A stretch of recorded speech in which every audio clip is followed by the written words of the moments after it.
朋友們，大家好！今天我又坐在巴西里約热内盧的郊区这里。今天天气不错啊！今天你看，好多人在沙滩上面過周末。今天是礼拜天。我发现呢，巴西的天气预报也不准啊，因为昨天晚上我看天气预报说今天呢是阴天的，然后呢早上我起来大概10点钟左右，天呢就开始慢慢放晴了。你看现在沙滩上面特別的美。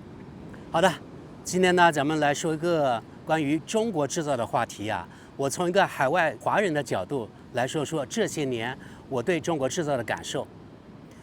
昨天晚上不知道大家有沒有注意到啊？昨天我是說這邊的時間，巴西啊西半球這邊時間，昨天晚上我在不管是油管呀還是什麼臉書啊，還有中文的媒體看到張雪機車曇花6線已經得到第6個世界冠軍了啊，又贏了，所以呢我心裡感到非常高興。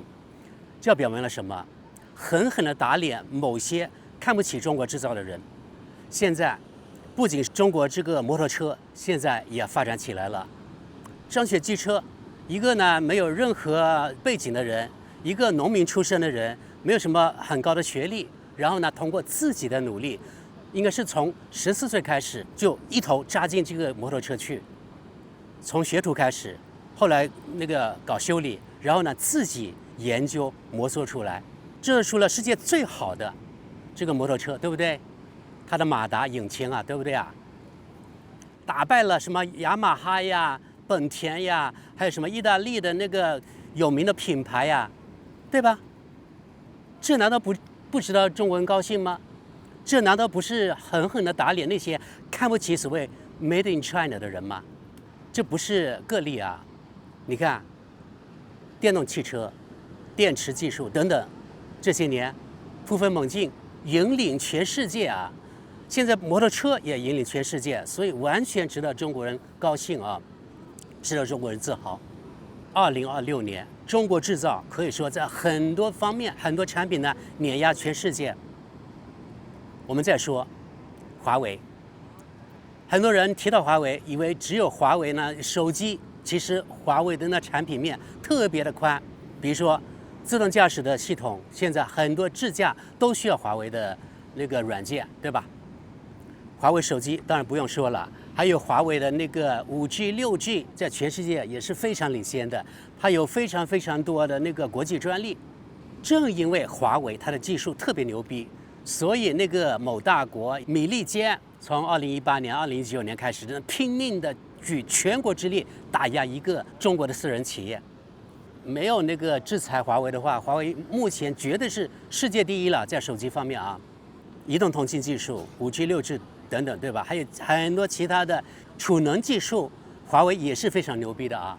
我們再往前回想一下啊，我記得1994年我剛去德國的時候呀，中國那是很窮啊 ，Made in China 幾乎就等同於低端貨，便宜，對吧？然後那個質量不好，就這樣子。所以你看，目前經過幾十年的發展，在很多那個被洗腦的德國人心目中 ，Made in China 對某些德國人還等於是垃圾貨、便宜貨。這些因為他只是看某些德國的那個新聞、電視啊、報紙啊，很多都是黑的，很多都是假新聞，所以他們這些人被洗腦也就不足為奇了。但凡去過中國的，但凡呢與中國人公司啊，還有與中國人有一些接觸的德國人，他們一般都會慢慢的改變。從我自身來說，我的德國伴侶，他是1999年的時候第一次去中國。我記得去中國之前，他認為啊，他問我，中國人是不是都穿那個毛式服裝，是不是都騎自行車？因為他們的媒體當時就這樣宣傳的。我記得前幾天我還看了那個一個網友發給我的2張照片，德國那個小學的課本。裡面呢說中國與德國有什麼不同？看圖說話。2張圖片是什麼呢？應該是某個城市的一個景，大概我看圖片是80年代、90年代的，因為街上呢全部是騎自行車的。然後呢配圖上面說，很多中國人，大部分中國人買不起汽車，所以他們出行要不走路，要不就騎自行車。現在已經到了2026年了啊，他還是用那樣的圖片，就表明啊，不僅是教科書，還有他们的媒体都給他們本國人洗腦。還有一張是城市的，另外一張圖片呢是農村的，而這種農村的圖片呢，你們想象不到，是南方或者是西南，他一个人呢，一个婦女背着一個小孩在背上，然後呢，那個婦女犁田，你們聽說過犁田這個詞嗎？用水牛犁田，就這樣一個畫面，他想給德國人、給小學生一個這樣的印象，就中國特別落後。你看他們耕種還是用水牛的，還是用人力的，而且那個女的特別的繁重，還要背着小孩出去工作。然後呢，城市就是騎自行車，或者他說了，很多人是走路的，因為買不起那個汽車呀。我看到這個圖片的時候，我心裡啊，其實還是有很多想法的啊。因為到了2026年，我們也知道，其實中國絕大部分家庭都有自己的汽車了。不僅有汽車，而且在街上看到的畫面是，中國的汽車質量啊，還有它的那豪華程度來說，要比德國的某些汽車更豪華。但凡去過歐洲、去過德國人，你們要知道，特別是歐洲，比如說南歐啊、西班牙、葡萄牙、什麼希臘呀、意大利等，他們街上跑的汽車很多都是小排量的低端的汽車，但是在中國，很多汽車或者我覺得4-5成以上吧，從德國人的角度來說，也屬於中高端的汽車。另外了，在中國，比如說10萬的汽車是屬於普通的，對吧？在德國，大概相當於要25萬人民幣左右，也就是2.5倍。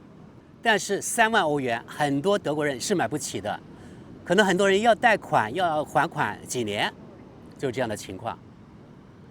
所以我覺得到了2026年，我們完全沒有必要啊，認為啊，德國製造就一定代表高質量，中國製造就一定代表什麼質量低、便宜貨，完全不是那麼回事。可以說吧，中國製造高中低端都有，全部都補齊了。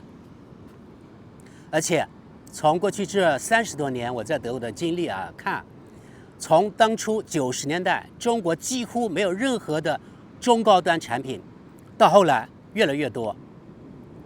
突然某一天啊，在德國就有華為手機了。當時我記得大概是10年前吧。2006年的時候，2005年就開始漸漸的有華為手機了，但是好像沒有其他品牌，只有華為還有中興，對吧？當時的華為手機確實是低端，那產品不怎麼好。什麼時候華為開始好呢？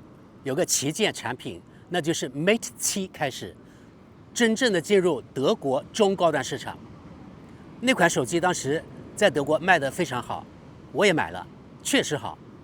現在當然回想起來，就10多年前的東西確實呢不值一提。但是當時啊，從設計到產品質量，確實代表了很高的水平。後來你看，華為產品 Mate 7、Mate 8、Mate 9等等一直往上，對吧？到了 P30、Mate 30的時候，就是2019年的時候，美國特朗普上台就開始制裁華為了，然後戛然而止，因為華為它不准使用谷歌的安卓系統，因為谷歌在歐洲啊，或者除了中國大陸之外，沒有谷歌可以說寸步難行。所以自從那之後呢，雖然華為產品越做越好，但是用着不方便啊。真的在德國，我就這樣子堅持了很多年，直到去年我才把我的華為換成了現在那個榮耀。為什麼我換成榮耀？因為我知道榮耀是原來華為的子品牌，但是這幾年質量也越來越好。因為呢，當時為了規避美國的制裁，所以呢，華為把這個榮耀這個品牌把它分出去了，把它賣掉了。但是呢，它還是與華為有很大的淵源。比如說，它的菜單與華為是一樣的，它的產品的質量也非常的過硬。我這款華為是 Magic 6 Pro， 我不是為它打廣告，我非常滿意。我們家那位也買了這款，我們一樣的啊，他也特別的滿意。後來呢，華為上來了，然後呢，中興的手機也上來了。當然，華為那個移動通信系統又更牛逼了啊！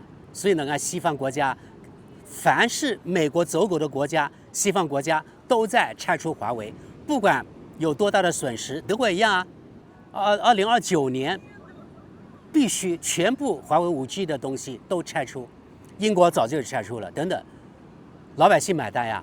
今後我們的移動通信，因為用比如說歐洲自己的那個5G，但是它的質量沒那麼好呀，沒有那麼快呀，然後呢它更貴呀。導致了我們普通消費者要為這個所謂的意識形態買單，然後呢，打壓中國，因為他就怕中國超過美國嘛，所以要打壓我們呢，老百姓，在西方老百姓要為此買單，這沒辦法呀。這個手機方面的，對吧？華為上來了，然後呢 ，vivo 還有 OPPO 都上來了。哦，對，還有一個小米，我差點忘了。其實呢。小米在我們國內最多是中端，對吧？就是這幾年它越來越往高端發展，但是原來小米是便宜的，對吧？是中低端貨。華為退出之後，其實呢，小米補了這個華為的空白，否則小米不會在歐洲、不會在德國那麼成功。小米現在德國特別成功啊，它的手機應該是除了蘋果，還有除了那個三星之外。第3名在德國的市場就是小米了，然後呢才是榮耀，然後呢才是 vivo 或是 OPPO， 摩托羅拉也有一定的那個比例，但是呢，小米絕對是在德國名列第3，三星只是在中國它幾乎呢沒有任何的地位了啊，因為當時呢三星歧視中國人嘛，歧視中國消費者，所以呢不作不死，自己把自己的路堵死了，所以我一點都不同情。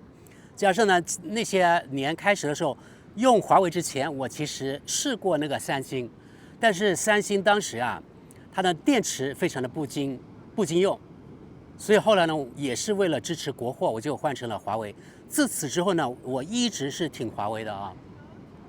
但是三星呢，在海外，特別是在歐洲，它確實呢賣得非常好，這沒辦法。你看，從過去呢，中國製造是低端產品，到後來呢，越來越多中國產品進入中高端，而且現在呢，高端也佔領了。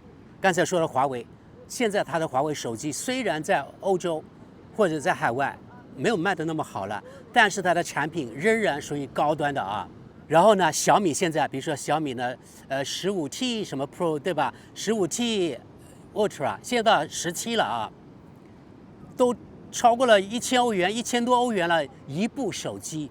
榮耀的高端手機也在1000歐元左右了。OPPO 這種，還有呢 vivo， 對，有一款那個 OPPO 的那個折疊手機，也是賣得非常貴的啊。當然，華為的折疊也賣得很貴。所以這些呢都是中國產品往高端發展。還有剛才說了，寧德時代呀，電池啊，在世界是非常有名的，也是世界最大的電池生產商，對吧？它的電池技術，還有呢，比亞迪，那就更不用說了啊。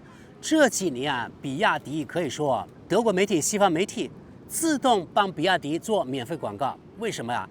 因為打開這個報紙、電視啊，不管是業餘的，還是自媒體的，還是專業人士，說比亞迪、說那個寧德電池的時候，都是說他們事實上是呢領頭羊，它的技術是世界上最好的。比亞迪的也一樣，他們的專家、他們的媒體也這樣說，所以呢，等於是幫中國的電動汽車打了免費廣告。德國的汽車工業現在是完全是承壓了啊，在中國市場你看一年一年的萎縮，然后呢，在世界其他市場，在德國市場攻城略地，對不對？這個中國電動汽車越來越牛逼，這個不是吹的啊，這是有數據可以支撐的。我最近看了一個數據啊，全世界賣出的電動汽車，全世界啊，超過1/3的都是中國製造的。你們想想看，中國電動汽車現在有多厲害？說到中國產品佔領世界市場，形成壟斷地位，還有2個產品，一個是 DJI 大疆。一談起大疆，我們就想到啊，無人機，對不對？現在啊，在德國一樣，一說起 DJI， 一定會想到無人機，對吧？也就是 DJI， 就是無人機的代名詞了。為什麼呢？我不知道其他國家，我相信呢，我的這個了解是正確的啊。德國也好，全世界任何其他國家也好，市場佔比絕對是第一。德國市場，大疆大概是70%左右，70%啊，也就是10台當中無人機有7台就是大疆的。如果是那種專業水平的這無人機，那更是大疆的天下了。還有一個就是 Insta360，叫影石吧，对吧？影石360度相機，全景相机。原来我不知道的，我不知道是中國產品。後來呢，我自己也想了解一下360度角這種相機啊 ，Insta360，大家都說好，專業的也說好。後來我才知道啊，也是在那個深圳一個高科技公司推出的產品。甚至呢，更有意思的是，我們也知道日本的光學、德國的光学是很牛逼的，对不对？但是現在日本的光學都被 Insta360打敗了。一部 Insta360可能它就人民幣幾千塊錢，對吧？但是一套好的光學產品，可能日本的，比如說索尼的，或是尼康的，還有佳能的等等，可能要好幾千美元，也就是人民幣幾萬。而那個 Insta360，它可能就是幾千塊錢，但是它的功能可能幾乎呢與那些日本的現在已經沒有很大區別了。況且了，你作為一個買日本這種光學儀器的人，你背那一套可能好幾公斤，你外出一點都不方便。但是我一個 Insta360可能就是200-300克，我出去了，對吧？毫無壓力。而你那個日本的那一套好幾公斤，很重啊。原來我也有那個日本的尼康，後來在那個櫃子裡面吃灰了好幾年，我就送人了。自從有了这個手機，它的功能有那個防抖之後，又可以拍攝像之後呢，就幾乎不用日本的那個照相機了。而且當時呢，華為手機它的攝像還有那個拍照特別的牛，因為它是與德國的那個徠卡合作的，它的拍照真的特別好。當然現在這個榮耀也很好，它攝像啊拍照也非常好，我非常滿意啊。所以你看，日本的光學產品也被中國的那個 Insta360打敗了。還有呢，大疆現在不是推出了新款的 Pocket 4嗎？就是手持攝像機，對吧？它非常的小，人民幣幾千塊錢，但是它的攝像特別的好，聽說它的質量特別好，吊打很多日本產品。所以現在呢，日本可以說光學產品因為中國產品的競爭啊，節節敗退。日本的汽車那就更不用說了啊，德國汽車也不用說了。所以今後日本啊，它的這整個國家的命運，我覺得非常的堪憂。因為中國製造的東西現在真的是太牛逼了。軍事方面，你看這些年有多少高端武器、秘密武器紛紛亮相，對吧？既然能夠紛紛亮相，表明了中國還有更高端的武器還沒有露出來。但是從露出来的6代機就有3款，對吧？還有其他各種各樣的新式武器，就可以知道啊，這個中國製造軍事方面也是逆天了啊！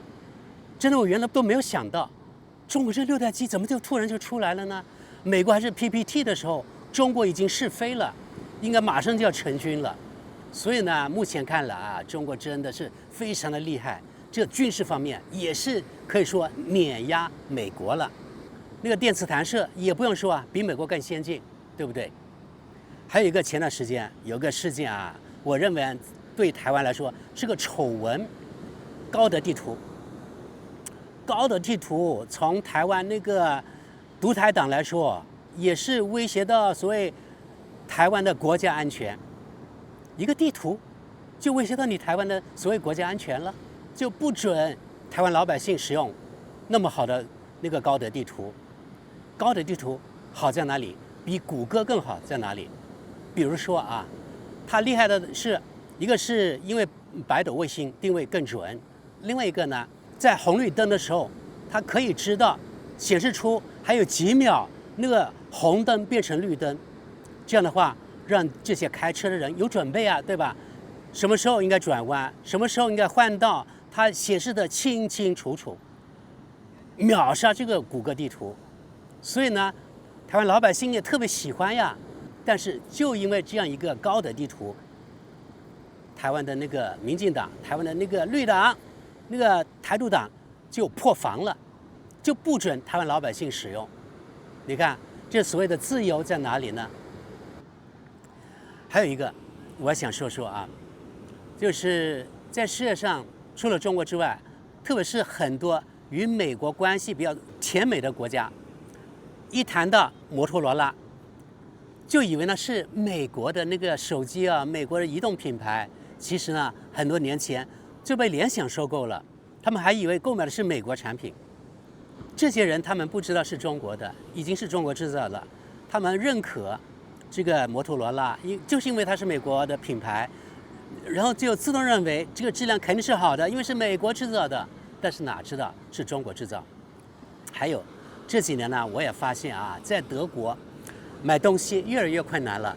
本來有的時候我想買一些東西呢，回國內送人的，但是很多德國品牌，如果你不注意看啊，以為是德國製造，但是你看它的包裝或者看它說明書，最後呢可能會有很小的字 Made in China， 德國品牌啊。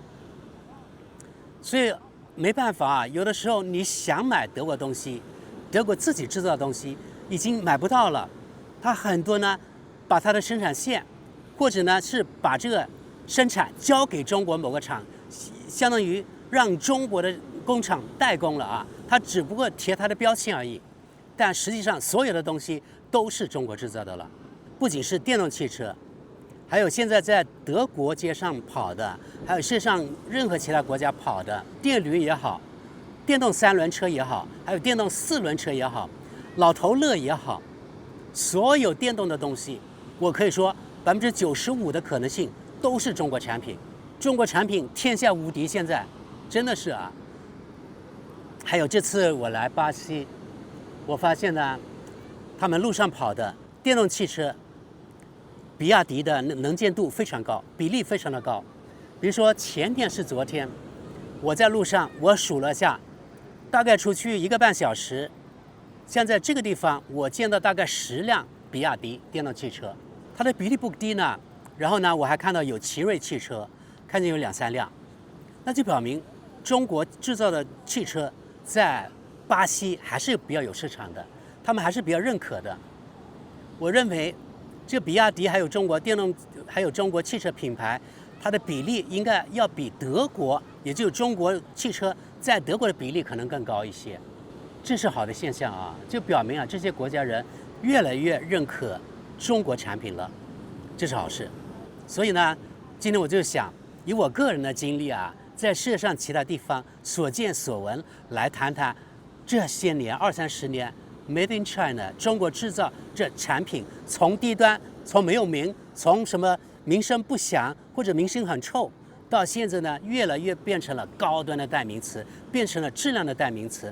我相信呢用不了多久，現在一樣已經越來越往這個趨勢，等同於當年 Made in Germany 德國製造那個名聲一樣，就是 Made in China 總有一天或者正在往這個路上變成質量的代名詞，就像大疆 DJI 就是無人機的代名詞一樣。還有在網上我看見過啊，一個美國人，他其實不是博主，他只不過呢從中国花了好像人民幣大概是1萬塊人民幣左右買了一輛老頭樂，然後呢海運過美國去。因為在美國可能要比德國可能更就監管沒有那麼嚴，沒有那麼多條條框框，所以他買了老頭樂之後呢，他可以上路，至少呢可以從他家去超市去購物吧。然後呢，他拍了这個視頻之後火了，很多美國人看到之後覺得很酷，很羨慕，因為不用加油，你充電就可以了，對吧？因為美國現在它的那個汽油的越來越貴啊，或者柴油越來越貴，很多人叫苦連天。加上呢，特朗普治下了美國，悍然呢对伊朗發起攻擊，然後美國的油價也飛漲，所以導致了很多老百姓啊，美國老百姓也叫苦連天。然後呢，看見這個中國製造的老頭樂好香啊，對吧？它那個續航可能有幾十公里，每天出行啊、上班來來回回也就夠了，對吧？然後呢，還能裝東西，還能裝人，多實用啊！特別我在古巴也看見了，那裡的老頭樂也非常多，因為呢，那個地方現在幾乎沒有石油，你們知道吧？古巴現在1升石油多少錢？告訴你們，你們都不信啊！1升石油大概是，要7.5美元1升，7.5美元，也就是50多塊錢人民幣1升，在古巴，那麼貴。所以呢，那個地方凡是能買得起的，都會花錢買老頭樂，因為它能夠裝人，還能夠運貨。現在在古巴，很多買了這種老頭樂的人，把它改裝起來跑客運，當然是短途的，比如說在哈瓦那跑客，相當於中國的那個網約車一樣，這樣來來回回跑，很賺錢呀。在其他國家一樣，現在這個老頭樂真的在全世界，特別是所謂的南方國家特別受歡迎。你看，在美國也非常受歡迎啊，因為它太實用了。好的，朋友們，這就是我想起來的啊，就是目前在全世界 Made in China 越來越香了，低端、中端、高端全部碾壓全世界。现在確實，而且據世界 IMF 預測，到2035年左右，中國製造大概能夠佔全世界的40%左右。中國一個國家佔世界40%，你想想看，這產能有多厲害？所以現在所有的發達國家，包括德國，特別的焦慮啊，因為中國製造 Made in China 越來越擠占原來發達國家他們呢那個附加值特別高的這個市場。你看，假如中國產品都把他們打下去了，今後像這種歐洲福利國家怎麼去支撐呢？所以呢，我對現在歐洲一點都不樂觀。今後像德國的生活水平非常難保持下去，也就是我認為啊，歐洲還有美國一樣，西方國家一樣，今後他們的生活水平雖然不是突然往下降，但是呢，一定會越來越低，越來越低，生活水平越來越下降，越來越下降。他們的那個福利會越砍越多，越砍越多。然後呢，經濟不好了，他們生活水平下降了。然後呢，外國移民也那麼多，還有那些吃閒飯也那麼多。那麼今後呢，德國的治安也會每況愈下。未來絕對是在東方，而這東方呢，就看中國了。所以呢，中國製造 Made in China 今後呢，也正在成為質量的代名詞。好吧，這就是今天我想說的啊。中國製造，從昨天我看到那個張雪機車得了第6個冠軍之後，也就是曇花6線之後，我的感受，中國製造現在真的是全面碾壓全世界。對啊，我們也知道這不是個梗啊。目前世界上真的只有2個國家，一個是中國，一個就是外國。中國一個國家要吊打整個那個外國。好的，朋友們，那今天咱們的節目就到這裡，感謝各位，我們下期見。